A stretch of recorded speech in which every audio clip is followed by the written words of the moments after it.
thank you for tuning in and welcome to the Martini, Candid Conversations with a Twist. My name is Gus and I'm Area Rental's Director of Business Development for North America, and I've been with the Area family now for over 17 years and honored to be your host today. At Area Rental, our goal is to equip you, the filmmakers, with the most inspiring image technology in the world.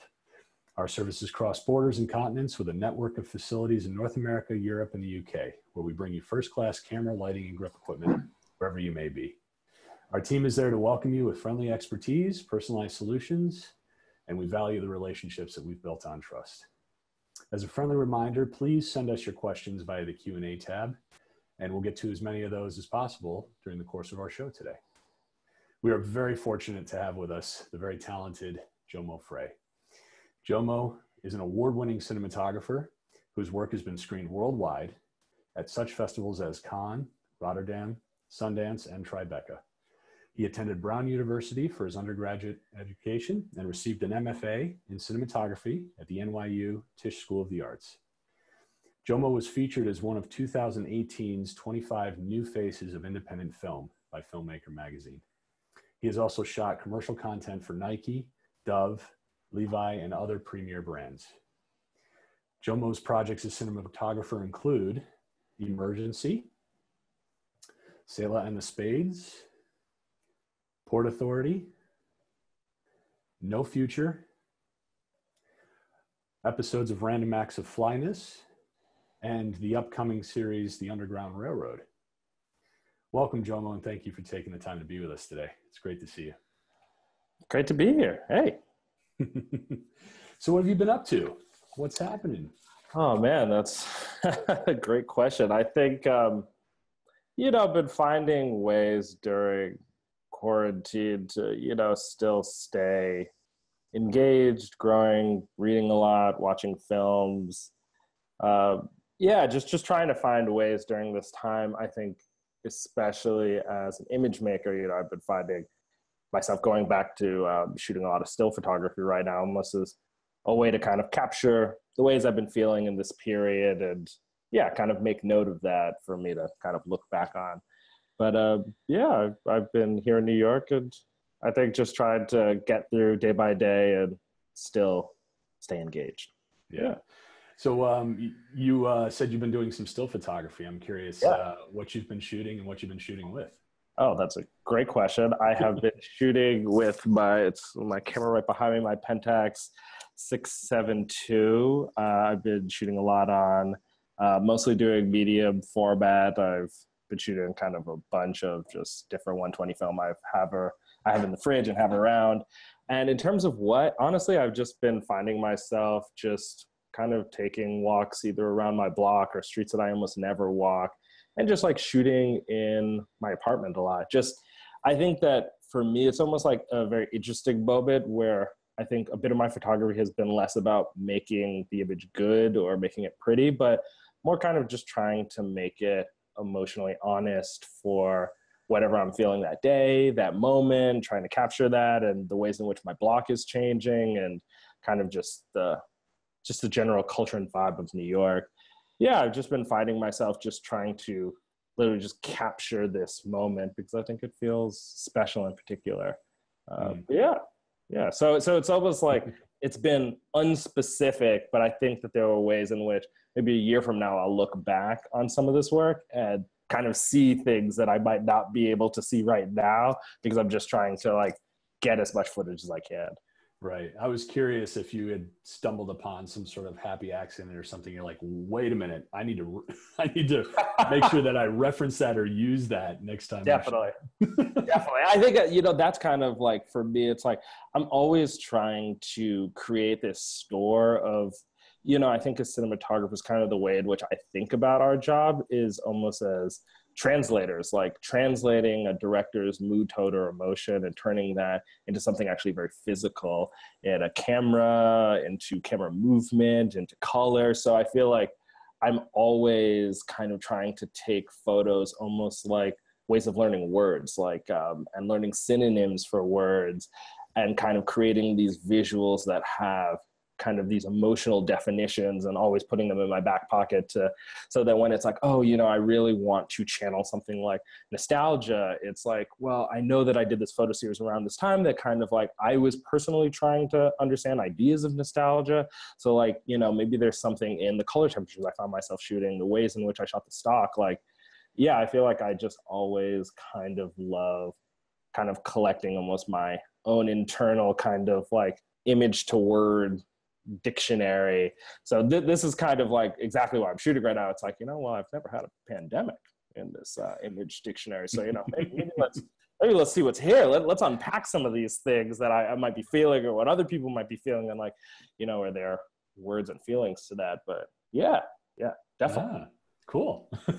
So it's just great to hear, because everybody I've talked to, they've got their own little thing that they're doing, and it's just always fun to hear what people are looking at, or what they're trying out or testing or whatnot during this time, because it is a very unique time when we find ourselves almost in a corner, but it's like, okay, what do we do to fight our way out of this corner? Or what do we do to break out of just the normal day-to-day routine at home? So Absolutely.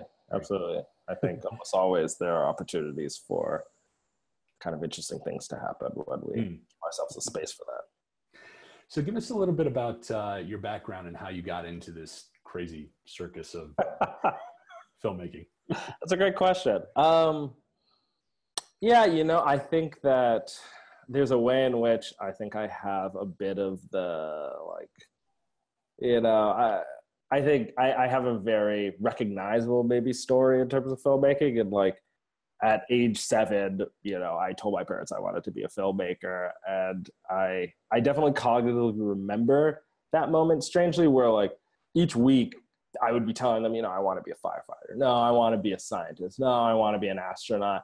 And I remember it clicking as a kid, where I'm like, oh, I'll just be a filmmaker. That way I can be an astronaut for 3 months. I can be a scientist for 2 months. And I really thought at that time, it's like, man, I've cracked the code.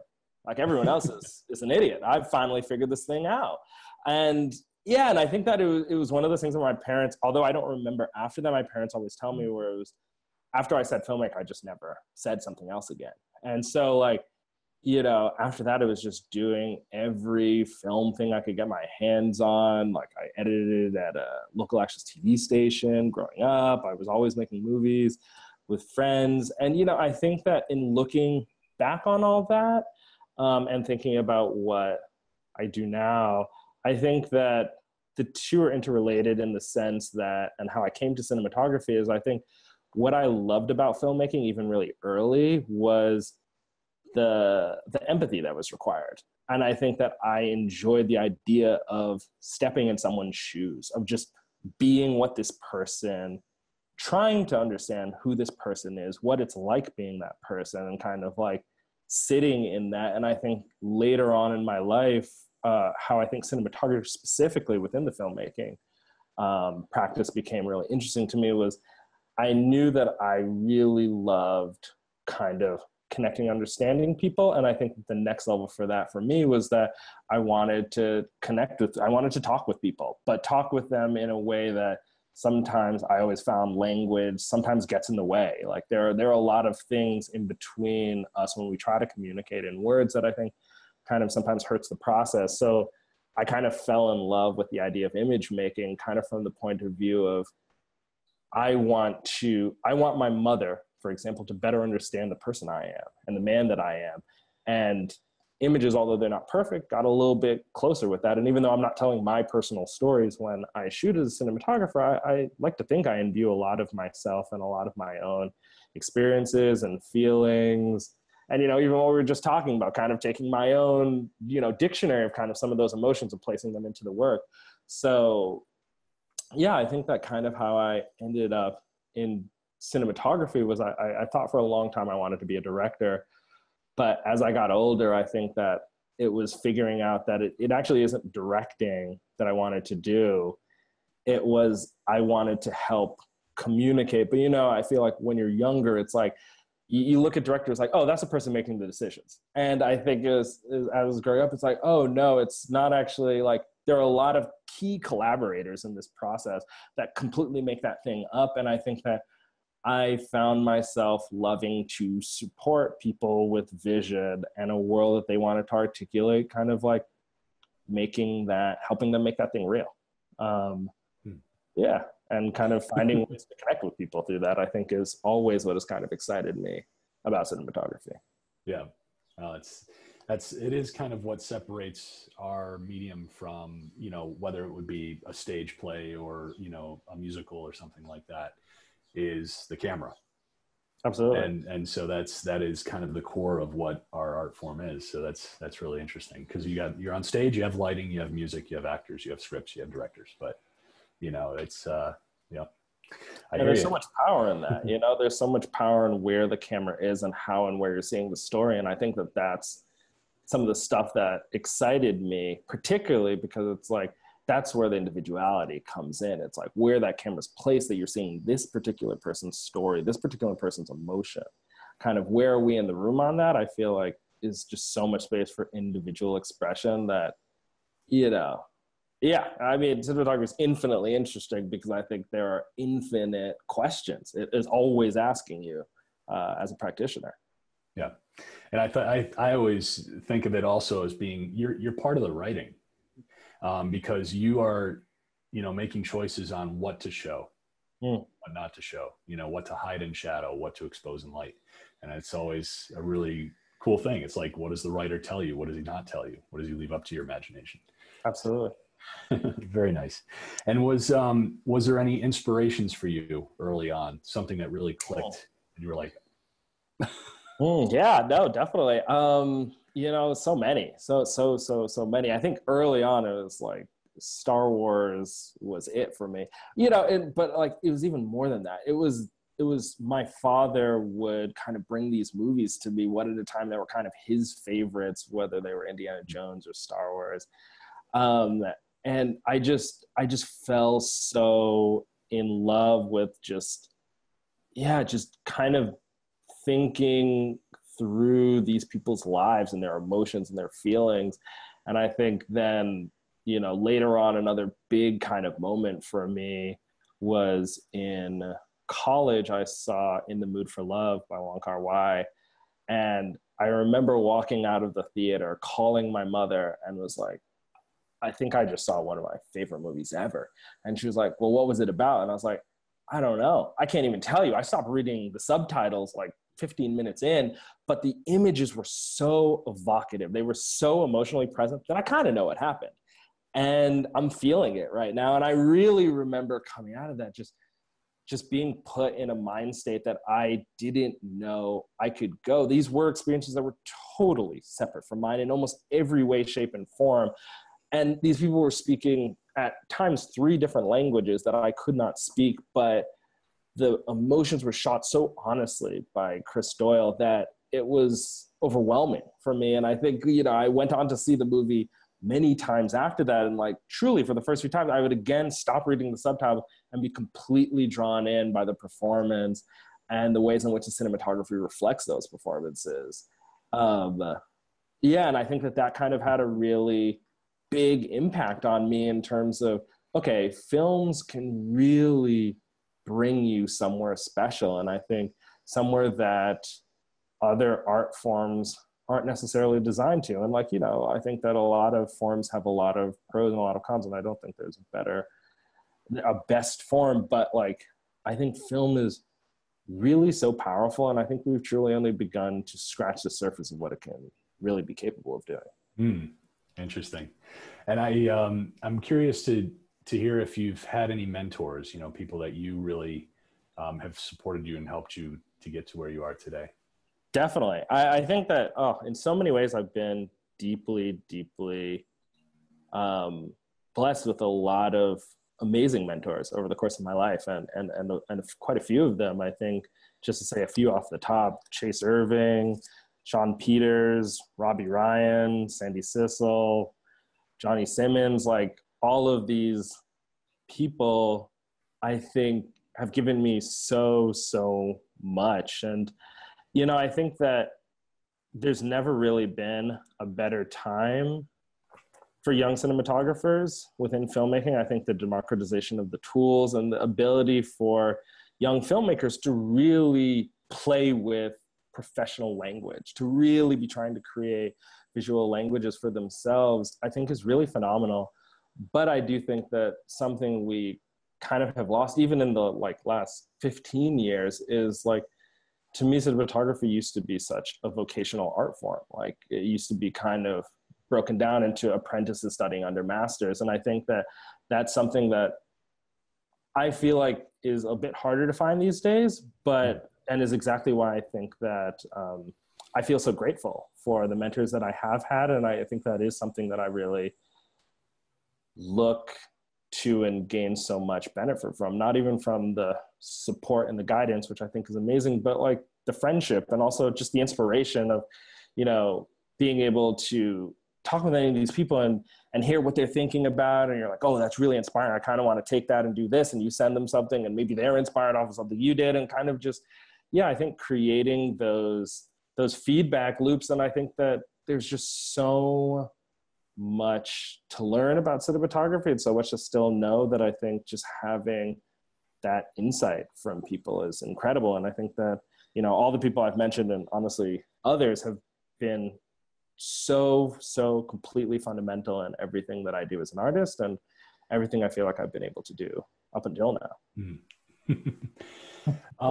So what I've been hearing is you've been talking a lot, you know, even prior to us going live, we were talking about cinematography, talking about photography. And I noticed that you haven't mentioned necessarily black and white. You've been talking a lot about color and referencing projects that were in color.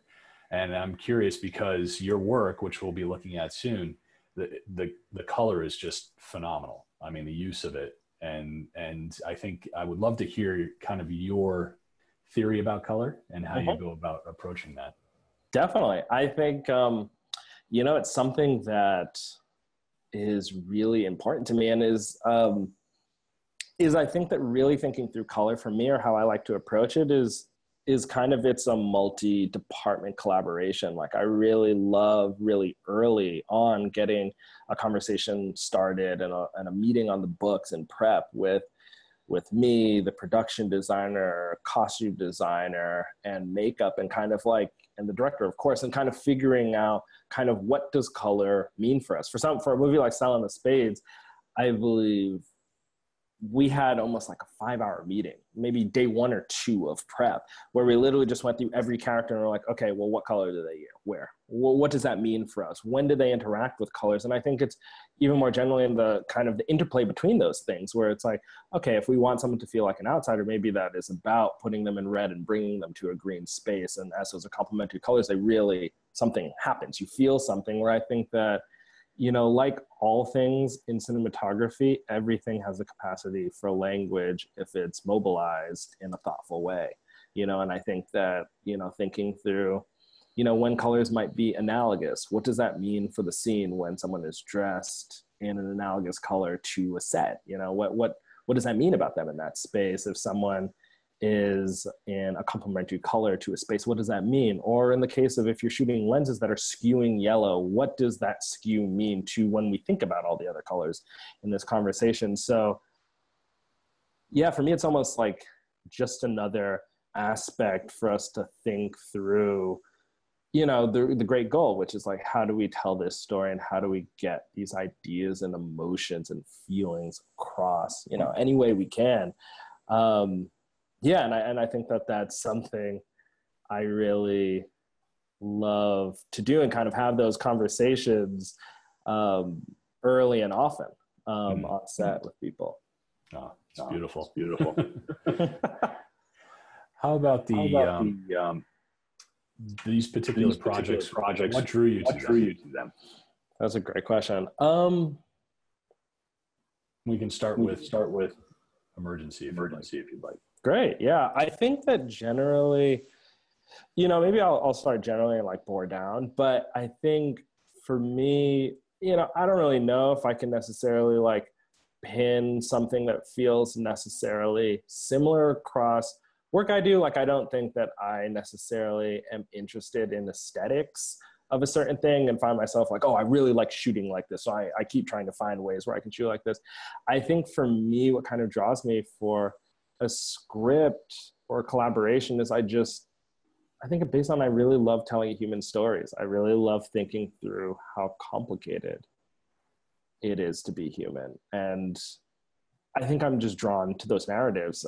So yeah, I feel like for me, a project that really gets me excited and I want to do is something that when I read it, first and foremost, I don't have an idea of how it looks. Like, I like to read a script and to not have some sort of a visual plan for it as I'm reading it. Like, I love to just be caught up into it, because for me, then it's a question of like, okay, well, how can we, the director and I, surprise ourselves? How can we find something here that really truly feels bespoke and we can build up from the ground floor together? And then from that, I really need it to be something that I feel like, based on the person I am and the experiences I bring to the work, that I will make this project better, that I can elevate it, that I can bring something intrinsically of myself to this work. It doesn't mean that necessarily that I have been this character, but really I feel some sort of a deep connection to the work, to a character, to the world. Yeah, it's something that's important for me, again, because I think that the ways I like to shoot and the ways in which I think about my own process is I do love to give a lot of myself to the things that I do and put a lot of myself and my own feelings life and emotional life into the work. So I think that something that feels like it can hold that, and that all the things I would be bringing are asset to that piece. Like, I've certainly read great pieces where I'm like, this is amazing, I love this, but I don't know if I'm the right person to tell this story well. And I think that that is a hard conversation, but is, I think, kind of what I have a baseline for myself, is I want to be the best person, truly believe in my heart that I am the best person in the world right now to do this story. And, you know, that obviously changes based on project to project and different things you do, but certainly for, I think, narrative, like, it's definitely something I think I need to kind of be in love with. I mean, you end up being in relationships essentially with directors.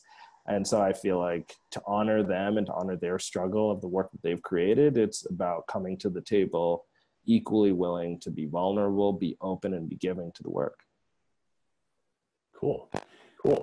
Let's bring up some of the images you shared with us. We have a little bit of an audio issue. Sorry about that. And we'll kind of talk through it. I'd love to hear your perspective on some of this. Just get these up and sharing. And I think you also shared some of the inspirations for the looks of some of these films too, which I thought was pretty cool.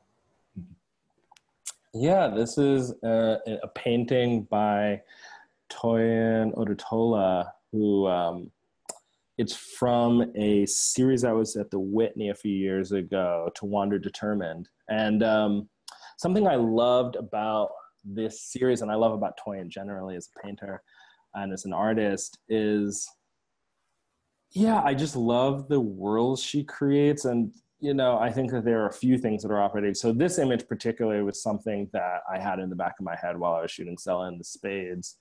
Partly because I just think that in that series, To Wander Determined, that Toyin did, she basically reinscribed this fictionalized world, thinking through kind of like a new type of Black aristocracy that I think was really interesting, and a really interesting series of thinking through what that could look like. And almost like she takes this fictional world and then like places it into history. And I think that for Selah too, there's something really interesting about how the school looks, how that world looks, that I think that kind of creating these fictionalized worlds hit me as very interesting. And I think something I love in the pieces from this series, but also generally in Toyin's work, is I love how she paints skin. And in earlier work, she did it with ballpoint pens. And I think that, you know, it has this almost like spectral quality to it, of like the way that it almost looks like light pings are hitting it, that I really love. That it feels like, for her, the way that she works, skin itself almost seems like sculpture. And, you know, I think that that's something that I really loved, and I particularly loved in thinking about Selah. So thinking about her work and, you know, some of the work of others, and also brutalist architecture was a lot of kind of when I was thinking about Selah for the visual look of it, kind of what I was going for. And I think why it was interesting, kind of like maybe throwing some of these things, is that it isn't necessarily that I took this image of Toyans or I took some of the kind of like histories of brutalist architecture and necessarily like one-to-one brought them to the images. But I think that like I also love this image. Like I love the like kind of strange whimsy about it, but also there's something deep in those eyes that I think that, again, so much of particularly the project that I use in For Sale and the Spades is kind of about duality and it's about contrast. And I think within the script itself, like, you know, just to give a brief synopsis, is like basically it's a story that about a boarding school that looks very idyllic on the surface, but actually is run by a pretty vicious undercurrent of these sets of students who have formed factions that control different illicit deeds on campus. And I think that, you know, within that story is really kind of a character study of a young woman thinking through power and thinking through holding power and what things a person might need to do that. So I think that, again, within that story and to our main character, Selah, there's this duality of a presentation and also this desire for power underneath that. And everyone is kind of performing as they do in high school. And so, again, it's like, you know, even thinking about brutalist architecture, we're thinking about a form that comes up after World War II. And in this case, a lot of the men have now died in the war, and a lot of the cities are essentially reclaimed by young people and women. And a lot of these architecture firms are now out of nowhere headed by very young designers. And out of it, you have brutalism, which is almost a set of people having a utopian idea of let's rebuild our cities. Let's use concrete. Let's use these tools to really form our world. And so there's a way in which so much of it is tied to humanism. And yet for us now, you know, away from World War II, seeing some of these structures, there is this oppressive feeling to them. There's an austerity that feels hard and feels authoritarian. And yet so much of the history of actually, it's like development is tied to humanism. And like, to me, that's a really interesting duality. And I think this duality then comes back to Selah, where how do you hold these two things where a person is presenting one thing, but actually underneath is something very different? And I think that, yeah, that was something that I think we really loved exploring in this movie whenever we could. And so, you know, there are ways in which we're shooting these classic New England architectural forms in the buildings we're shooting in, these boarding schools. And so it's like, why don't we look at these structures and kind of take some of the concepts of brutalism, the austerity, the design, the heaviness, and kind of apply some of those things to these other spaces. So I think that those are ways in which like Toyan and brutalism kind of weren't necessarily taken directly and brought to the work, but were things that were kind of the emotional reference. You know, I think that when I look at brutalism, I feel a certain way, and it's kind of bringing some of that heaviness to these frames where you're in spaces that have whimsy, but still making it feel kind of heavier. And I think that in thinking through Toyan, again, trying to think through like, how can we think about skin? How can we think about light as sculpture? And I think generally that is connected to the ways in which I like to light. I like personally to really be thinking about lighting less as traditionally as lighting and more as augmentation and modulation, and thinking through it almost like sculpture of like, okay, let's go to the space, walk in a space, and let's see the ways in which the space is telling us and showing us it wants to be lit. Of course, we're then grafting the emotion, we're grafting the tone, we're grafting whatever the scene is about onto that, but kind of starting with that as the jump off point to kind of try to sculpt these things in the space. And I think for Selah is very much thinking in those ways and kind of taking Toyan's work to really think through kind of like the skin as a canvas, and, you know, and not even just with me and the gaffer, Scott Ray, but like having conversations with the makeup artist, with the production designer, with the costume, because again, all of these things kind of combine into sculpting these things, you know. And like, you know, the interplay between makeup and light is a huge one. And like really having those conversations where you are able to really sculpt, but not just light your characters, but actually have a more maybe a synergetic relationship between, I feel like, a few of these things. And the composition is really interesting. Oh, using the 2-3-5, but having the characters centered and also with lots of space around them, as definitely. you pointed out.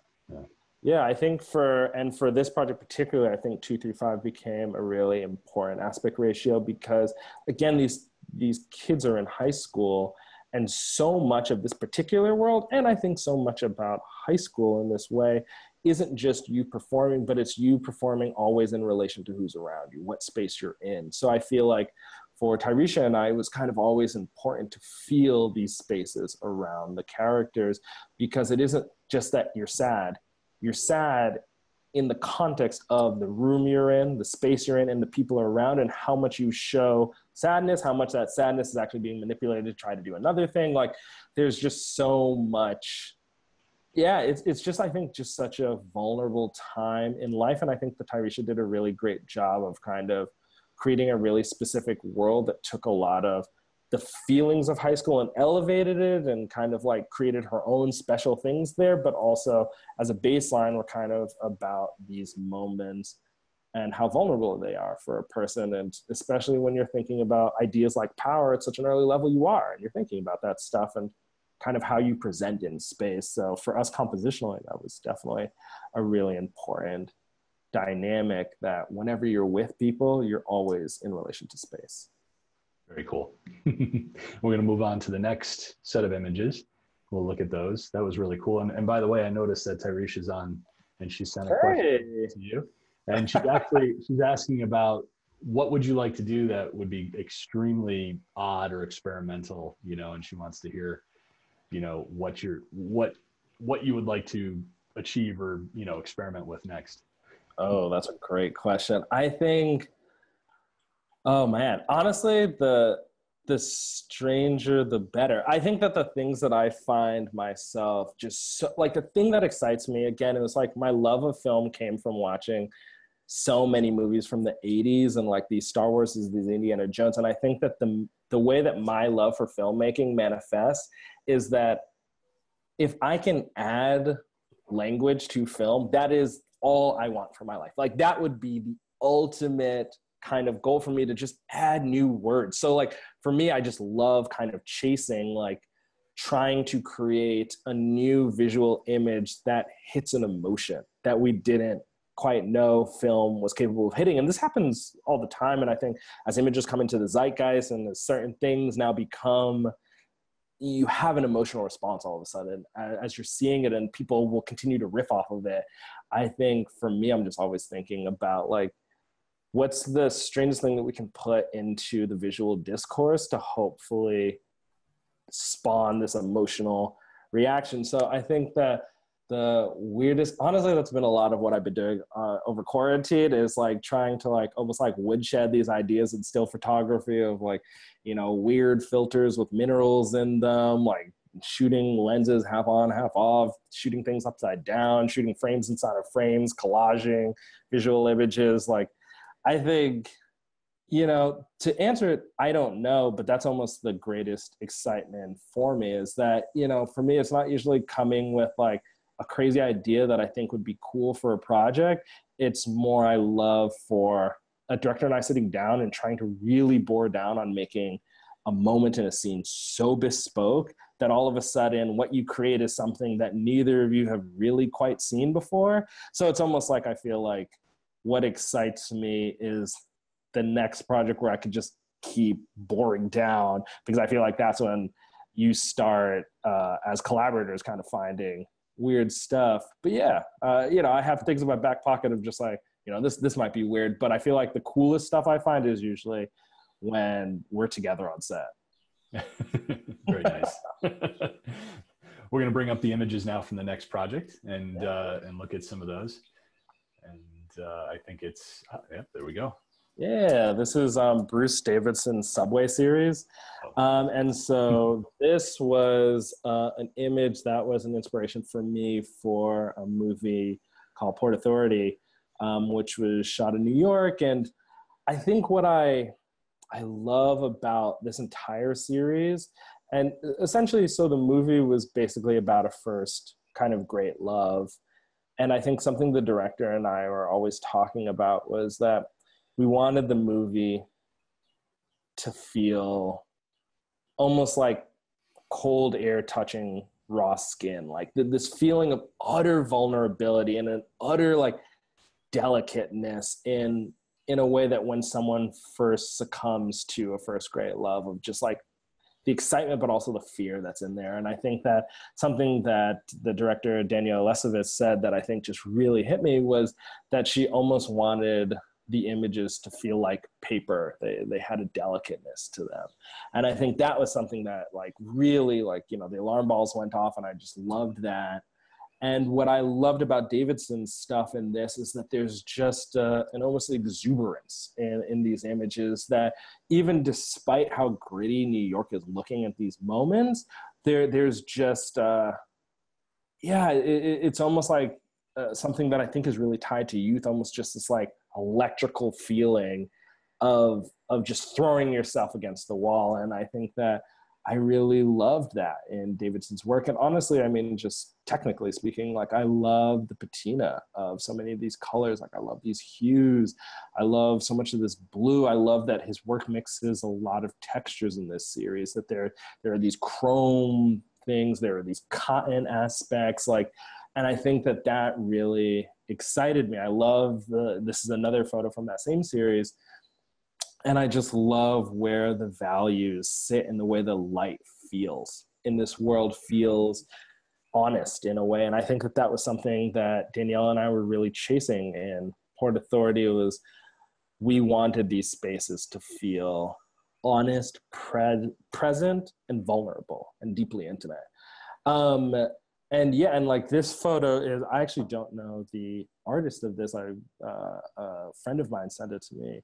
That they found on Tumblr, but there was just, I just love this image so much, mostly for it just has a rawness to it. I think I love how the light looks.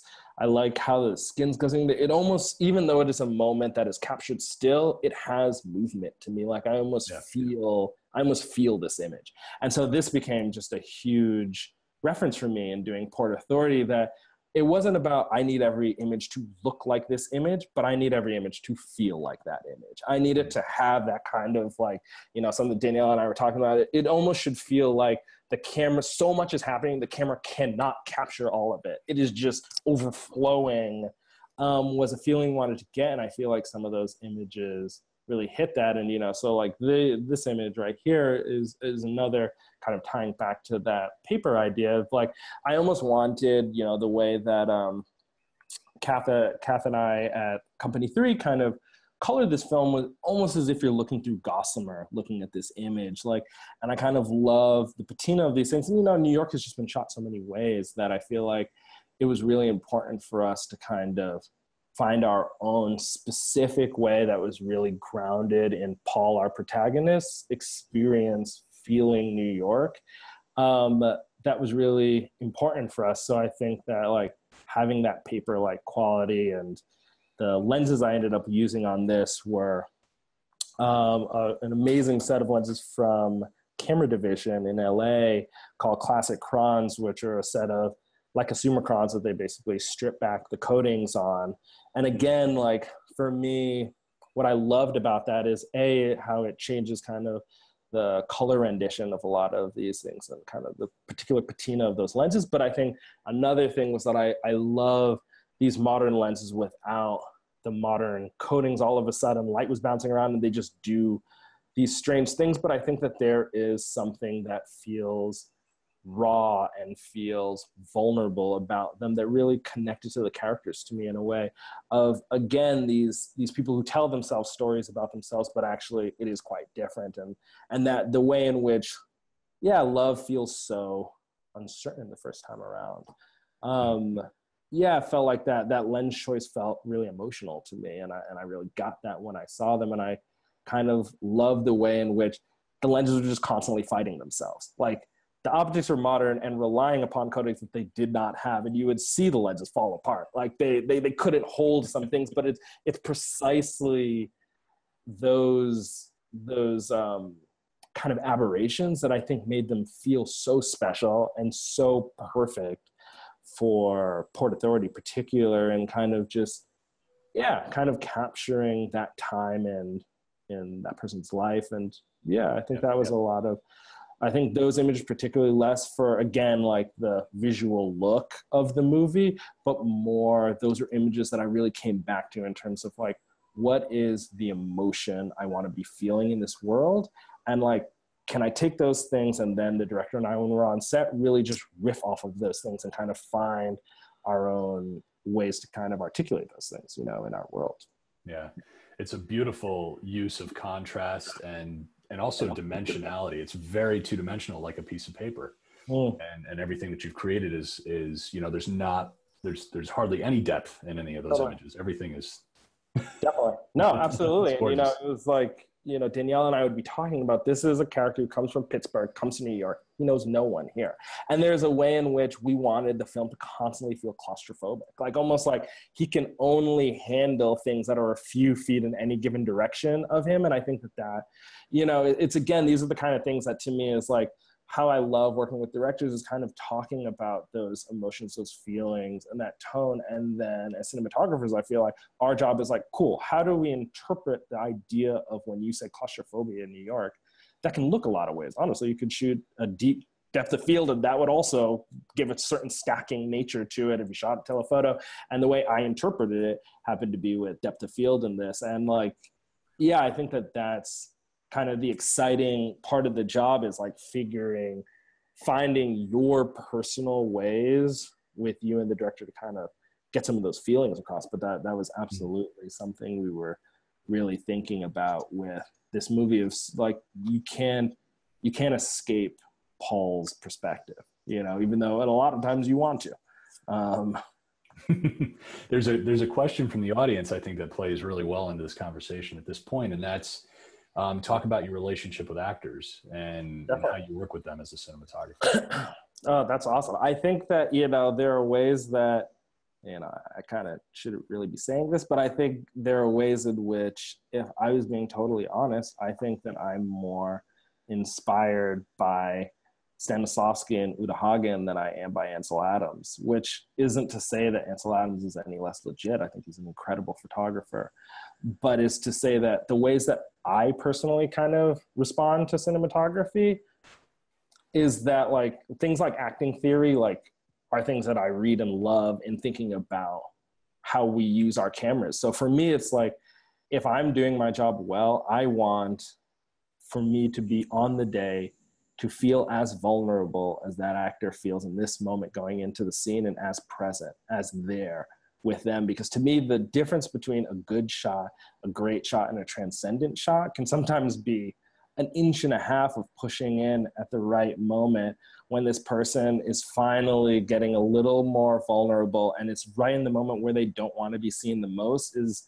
the moment when you as an operator push in that inch and a half more. Like, to me, that's the difference between everything. So like, when I'm shooting so much of, I think, how I think about my own process is really about collaborating with the actor, collaborating with, and also just honoring the difficulty of their position and how hard acting is and how hard it is being actually emotionally present in that moment, in that place. And I think that, you know, that extends from everything for me, like lighting. You know, I think that for Port Authority and for Selah, we were just so grateful to have been helped out so much by Paul Royalty and the guys at Light Gear to give us a bunch of tile at that point so we can really build our lights into the set. Because for me, I don't like a lot of sets and stands on set. I really love to try to think through, again, ways that I call honest lighting or building things into spaces to really allow actors to kind of find their way through the space. And it's almost like, to me, if you honor the actor's journey, all of a sudden your cinematography just looks better. Like, it's one of those things where if you talk to the production designer and if you put practicals and lights in places that humans go to normally, and you don't have a lot of stands on set, you will find the actors gravitating towards places that best light them because they're moving the way that humans do. And as humans, we are always surrounded by light and live in light. So I think that, like, for me, there's a way in which, you know, in thinking about a lot of lighting, a lot of times I like to just, you know, it might be because my sister's an interior decorator, but like I like kind of approaching a set thinking like an interior decorator, where it's like, instead of where would my light look best, like where would light probably be in this room if we were designing this room to have a real kind of feng shui and a certain type of lighting. And then let's place those things there. And all of a sudden you can give actors this freedom to be in the space, but no actor is going to have an emotional moment in the middle of a dark room. Like that isn't what humans do. No human is sitting on a couch next to a light and stands up and goes to a dark corner and just broods. Like, people don't do that. And I think that when you're working with great actors, they're really putting their humanity first. They're putting the moment first. And I think if we as cinematographers can just be in those places to catch them and to support them, I think we're doing everything right. But I think that relationship is so important for the actor to be able to feel like they can be vulnerable in your presence and with you on set. I think is, you know, next to my relationship with the director, maybe one of the most important things and things that I really care about on set is them knowing that I am not here to capture you. I am not here to voyeuristically look at what you're doing. What I'm here to do is to be here with you in this moment and to support you emotionally and to be open and as vulnerable as you are walking into this, so that we're finding it together. And it's almost like a dance. And I feel like the best collaborations I've had is the actor and I, we kind of get into a dance. And it's really a really powerful relationship for me on set. And we've been bringing up images first, I think, from No Future and now from No Woman, No Cry. It's a perfect example of how you've been using light and the frame around the actors. It's gorgeous. Yeah, for No Woman, No Cry, this is a Bob Marley music video that should be coming out actually very soon.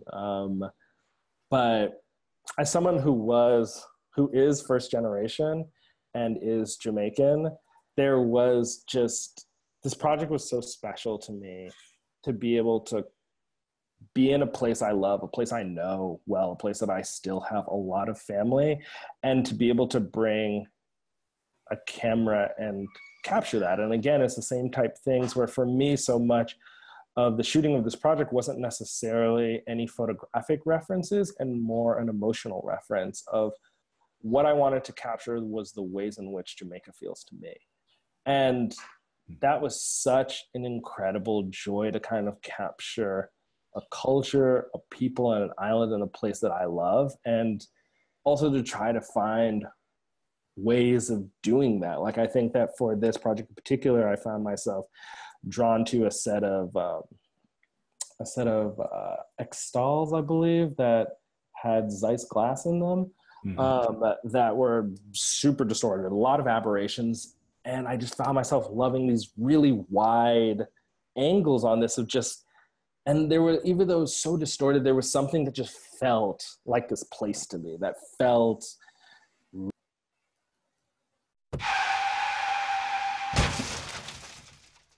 So possible gig next week?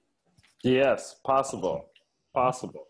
It's, I think it's Joga 5's first time back into kind of doing commercial. So yeah, it's one of those things where I think that it has 20 times the amount of eyes on the project that it would normally, of like kind of like a commercial agency being like, can we really go back to business, or is this going to blow up on our face? Let's let these guys out there, they'll figure it out.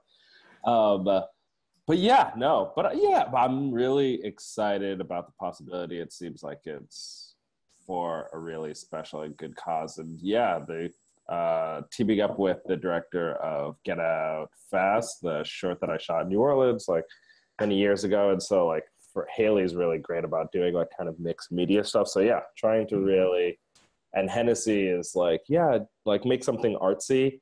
So yeah, I think that we're pretty excited about possibly using this as a cool opportunity to get images that you might not be able to normally, of like, New York more cleared out, and just certain kind of textures that would be hard otherwise. But yeah, it's definitely, read up all the stuff on the Lionsgate Manifesto, the AICP stuff of like how to keep sets safe.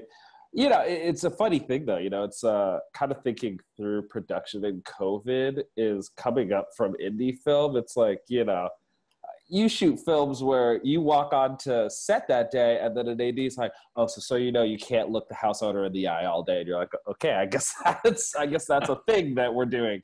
So I don't know. There's a way in which I feel like, especially coming up through indie cinema, you just learn to make adaptability a base and core skill set that, thinking through production in COVID, like I was surprised in reading through all of the literature on it, how comfortable I feel kind of figuring out an adaptive way to make it work. If only 3 people are in the room, and even some of the stuff from Lionsgate is only allowing a gaffer grip and a swing, and it's like, I spent years only working with a gaffer grip and a swing, so I don't feel like I'm being scaled down, and I can think of ideas really quickly and really easily for bigger looks with a smaller team or a smaller like capacity to use certain gear. And it's stuff like, I guess you can't really have a big lighting team, so things like bending natural light becomes kind of a more pressing conversation. But it's like, that's kind of a style I already like and practice a lot, even when I have the money to do other things. So I feel like definitely a little nervous seeing it go down, but I think that I'm excited because I think that, again, kind of like the last conversation we were having about photography right now, like it's such a special and strange time that I think that there's something that will change every molecular item in trying to do a project right now and thinking through that. And just seeing a lot of the kind of like quarantine commercials, I'm excited to use a camera again. Like I appreciate the like, okay, shoot on iPhone or shoot on like camera, owner operator stuff at home. But there's something that I think that, which is why I love you guys and like the cameras you make. There's something about the tool that is itself inspiring or kind of helps inspiration come through that I feel like, I can have like my cell phone with me. And, there is something very real about being able to find inspiration from anything and just riffing off of that. But I think that there are things like, the monochrome camera that I think is a tool that creates inspiration around you. You see the world in a fundamentally distorted way that is profound and like helps create language, which I think, as cinematographers, you're in a weird hybrid space where you're both an artist, but you're also a technician. And which may be the same thing could be argued for, I think, maybe most artistry of like, even as a sculptor, you're still a technician. And there's still something in living the life of a technician that the tools are important. The tools are part of the process of what you're able to make, the inspiration you're able to see, and what you're able to come back with a product that, I appreciate the sentiment of an artist could use anything as a brush, but also brushes are particular and super important. So I think that I am excited to kind of have a brush in my hand again and a movement brush, because I've been using my still photography cameras kind of woodshedding stuff throughout quarantine. But there's something that I fell in love with cinematography precisely because of movement. And so, I think I'm excited to hopefully get on the ground again and just shoot something. Will I think feel good. Nice. I've noticed, interesting enough, like, I'm just out with my iPhone and I go for my walk or my hike, and I'm in northern New Jersey, but we are like the traffic pattern for Newark Airport and LaGuardia. Oh, wow. And so, when things were hopping and full on, you would look up and you would always see planes, and you would, it's just constant. But now I'm like shooting up into, I use the sky as my backdrop, and I'll shoot whatever it may be, flowers, trees, the kids, whatever it is. And I noticed that the sky looks completely different, and has for like the last month and a half, because there's no airline trails or traffic or whatnot. So it's just pure sky and clouds. And it's like a totally different, it's a little detail, but at the same time, everything looks different, I think that's profound. Like, and again, it's like, that's an image that now means something to you because it's based in a moment. Like if you see the picture of your backyard with a clear sky, that connotes a time where society kind of had to stop for a moment. Like that's, I think, that's interesting because that image probably would have meant nothing to you 3 months ago. It's like, yeah, I get it. There's no place. Why are you showing me this? But like, yeah, I think that those kind of small little changes are kind of cool. Yeah. So here we are. We're back, and we've got some beautiful images from the music video you shot, which was called "No Woman, No Cry."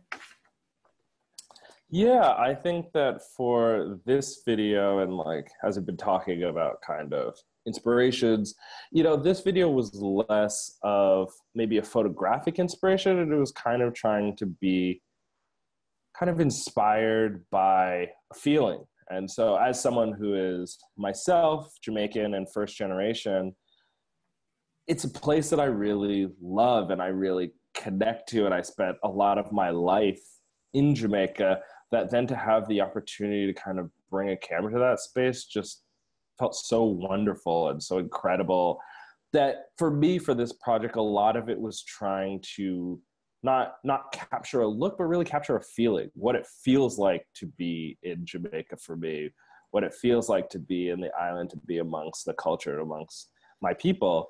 Like, so for this film, for this one, I really was drawn to a set of, I believe there are Extals with some Zeiss glass in them. And I love them. They were super distorted, really wide. And there was really something about these lenses that when I brought them into the space just felt like being in Jamaica. The ways in which there's just so much caption and there's almost things just overflowing, like things that are always, that you're surrounded by just so much culture. And yeah, I feel like those lenses really match that for me. And so it really became such an incredible kind of journey for me and the director, Chris Mercado, to kind of just bring this camera into the space. And we were shooting a narrative-based video, but to really allow ourselves to be inspired by the surroundings, by the people. And that was a really special experience for me. As a cinematographer, you spend so much of your life shooting maybe a lot of other things, and you don't often get to really turn the camera internally and towards yourself, I think. So there was a way in which that felt really incredible for me to be able to shoot a place and a people that I care about immensely and have had a long relationship with my entire life. So yeah, it was a project where I kind of found myself pushing away from photographic references and really trying to base the references in capturing an emotionality.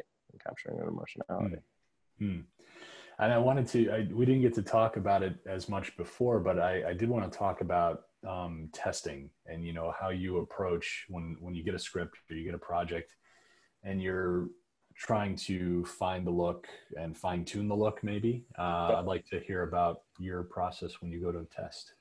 Absolutely. Oh man, I love testing. I love testing. This is where it probably comes in that I am the son of two scientists. My mother is a neuroscientist, my father was a physiologist. So there's an aspect here that when we're talking about going into tests that, that runs through my blood like that. And I think that really gets me excited.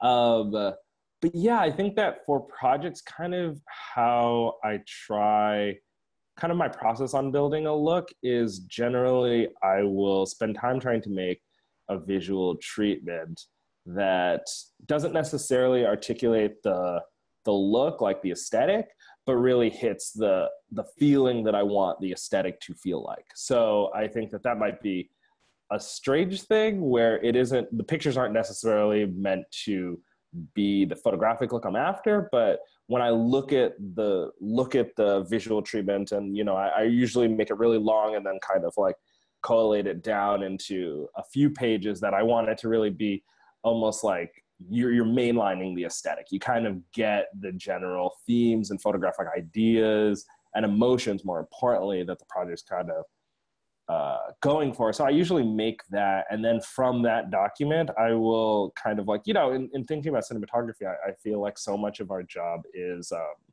is being a translator, translating the director's mood, tone, and emotion into quite practical things like optics, like camera movement, like color. And so for me, it's like then first building that visual treatment document and then translating that over to a camera body, a camera movement, lenses. And so going into a test, I'll usually have a few ideas on kind of the feelings I want to feel when I look at this image, and we'll just pull a bunch of lenses that might have those aspects and kind of like, go through them at different exposures, testing out different ISO. Whatever I'm kind of thinking about as some kind of like thematic idea, I'll basically just juxtapose those things. And then I really love to bring that to a colorist, throw it on to, it depends what it is. If it's a narrative, I love to throw it on a theater-sized screen and really just sit in a dark room with some of those images and see kind of like, do these elicit a feeling in me? And I usually kind of go with that. That said, for any of that to work, I kind of always love when I'm not working to be, as you know, to be at camera houses, just testing out lenses, testing out cameras, testing out anything, just to kind of like get my eyes on it and not really do like a hardline scientific test in between projects, but really just almost like a sampling or a tasting. Like I feel like every lens has a certain patina, certain ways that it renders color, the ways that it breathes, all of those things I think combine into kind of, almost like a different canvas for motions.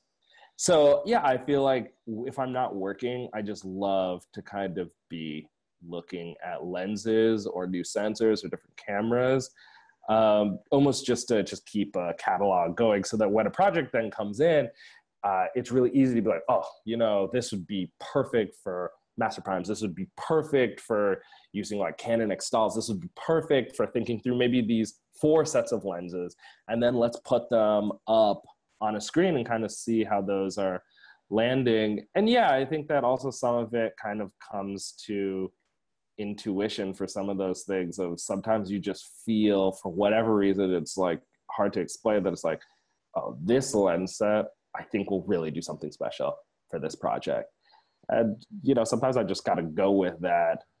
Yeah, I kind of think that I go both ways. Sometimes I really love it to be really scientific and really break it down for how I want to build something. And sometimes I really like to kind of, make the process the product and really choose a set of lenses that like, I just have a really good feeling about these. And then kind of the fun of it for me is then interacting with those things on the set as we shoot, which, for whether it's a commercial music video or a narrative, you get different timelines. So sometimes, the instinct stuff has to kind of work for really quick turnaround projects. But, there's something about that I kind of love, where you just have a feeling and then it's about throwing yourself in and like really trying to find really quickly the ways in which the lenses excel or the camera excels and what situations it excels in, and, creating ways for that camera to always be put in that position, I think is kind of a fun game. Yeah. I was curious about, what's your favorite happy accident? Where you just you're going into something and then something else happened and you're like, oh, that's even better. Oh man, that's a great question. That's a great question. I feel like so much of my process is about trying to create those happy accidents. Like, I think that generally my process is I really love to plan a lot, like either shot listing or really go in deep on creating a breakdown of what we do each day. And I usually do that with the hope that we can get to set and just experience something and find something new, precisely because we have such a detailed plan that we can actually throw the plan away, because it is in creating of the plan that you really get the core and the essence of whatever it is you're trying to capture. So then on the day, the hope being that a happy accident happens, that like actually you see something that is more at the core of this scene in front of you, and kind of switch your plan over. But in terms of particular instance, I would say there's a scene in Selah, the Spades, pretty early on. It's in the gym sequence when Selah's kind of giving this monologue And for that day, we had kind of decided to basically shoot in this one location, this huge gymnasium, and I was really excited about it. And so we set up a bunch of mirrors around this gym, and we're kind of directing the mirrors in to have these huge kind of streaks of sunlight inside of the room, and then haze the entire place. So kind of like that light was able to like bounce around and create this look. And the haze, we had a conversation with the location about turning off the fire alarms. And for whatever reason on that day, it didn't happen. So then we get there, we haze this huge space, and the fire alarm turns on, and it just cuts through our day. Like the fire department comes, they shut it off, they leave. We start shooting again. They miraculously turn back on. So like it was our schedule kind of got gutted, even though it was well planned to get a certain look that we were after. And so this sequence that we were supposed to have hours to basically be able to do, quite literally I had like maybe 11 minutes before lunch to finish. And I just remember like I was on a three axis head and rollers, and I just unlocked the rollers and so it was like, and then the director, Tyresha, basically had the sequence of like, she had the dancers just walk in front of camera in a circle around me. And then I was just wheeling around with a three axis head, just finding compositions really quickly as much as I could. And the director would just direct them to be in the mood of these moments.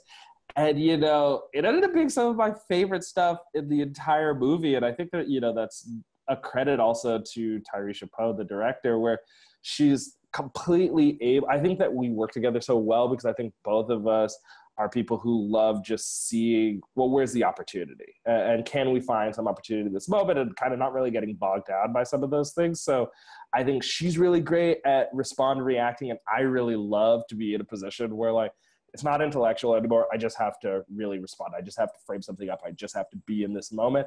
And so for those 11 minutes, it was crazy. Like literally we shot so much stuff of just like flying around, finding all these compositions and like, you know, canting the angle or doing whatever of just like, but you know, at some very real level, I was just responding to the emotion I was seeing in front of me. It wasn't intellectualized. I wasn't intellectualizing my own work, and I was just responding to light, kind of the emotion, and just finding these angles. And I think, there's something really nice about those, precisely because none of us were in our heads. So we were just kind of going on instinct, that I think is really fun. But yeah, I feel like I love trying to find space for that. And even when I'm talking to an AD on almost anything I do, I love trying to create some amount of time where we can shoot the scene as we plan it and have some amount of time that, okay, let's be inspired now by what we're doing. Like, let's find something that maybe tells an inner life to this moment, or maybe it's a gesture. Maybe we use it, maybe we don't use it. But I feel like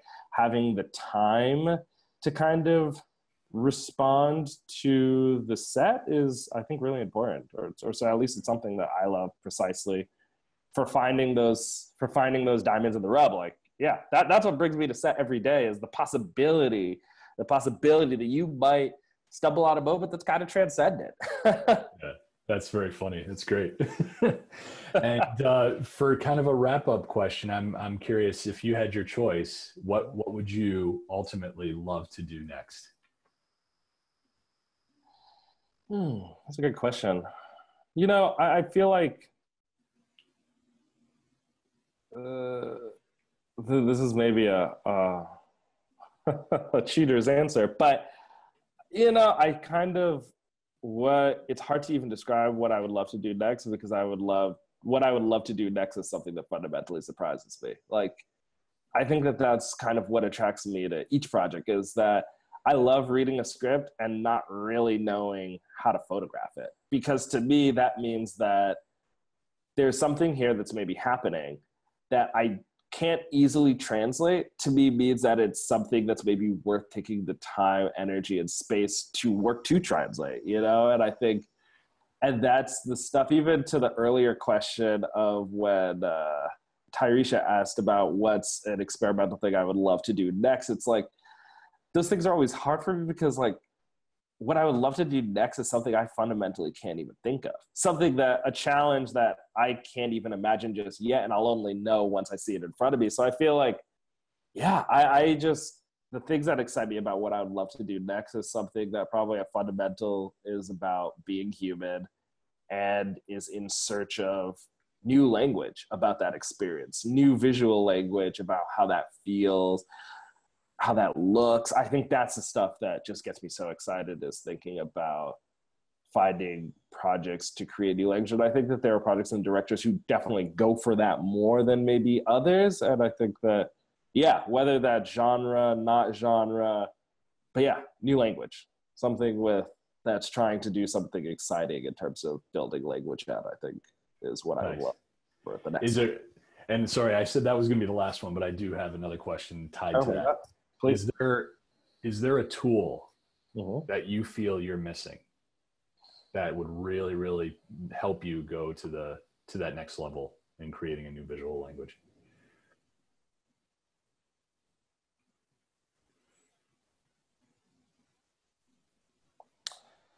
I think,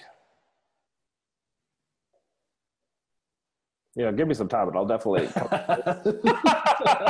I'll come with the tools that I would love to see, I would love to use.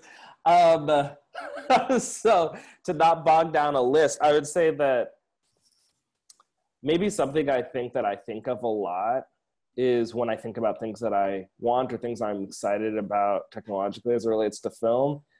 I am excited for a time when there are tools where we can help unleash certain camera movements.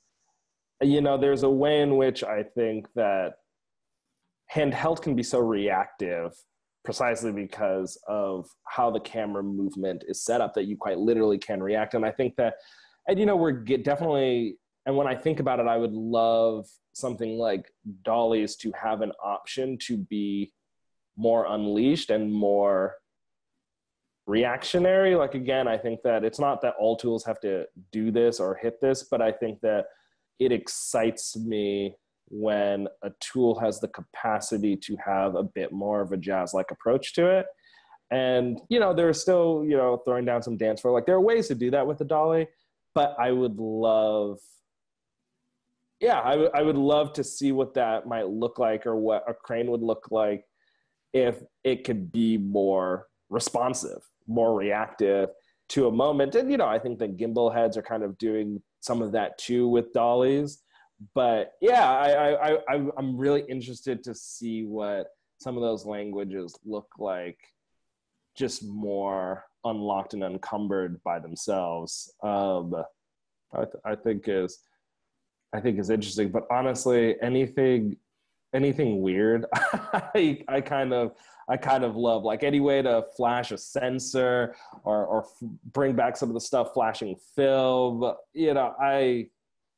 or putting LEDs inside of like lens barrels. If it'll produce something that's strange, or if it has the ability to be even more reactive a tool, I think are things that I'm constantly trying to think how to integrate that into my own work moving forward, and just things that I think excite me, again, to maybe connecting to the previous question of towards finding new language, tools that inspire new images that you haven't quite seen, I think allow you to kind of connect and fit emotion to those. That I think is what constantly has me excited for cinematography. And I think that there's never really been a better time for cinematography, precisely because there are so many more ways to create images that are evocative. And, that's what I hope the direction that we continue to move as a form is, to just keep adding more words to our visual and emotional dictionary so that we can tell that much more intricate and complex stories. Very good. That's awesome. But again, maybe some time. There are small things I would love to change. We'll have to do that in the overtime session. Yeah, exactly. Awesome. Well, thank you so much for your time. Jomo. Of And course. Thank you. we hope you'll join us again soon. And we're looking forward to seeing more of your work in the future. And thank you, everybody, for joining us today. Our episodes are going to be available on our website, airyrental.com, where you can also check out all of our unique and exciting products that we offer. And you can also follow us on youtube.com/airyrentalgroup. And until next time, cheers, everyone.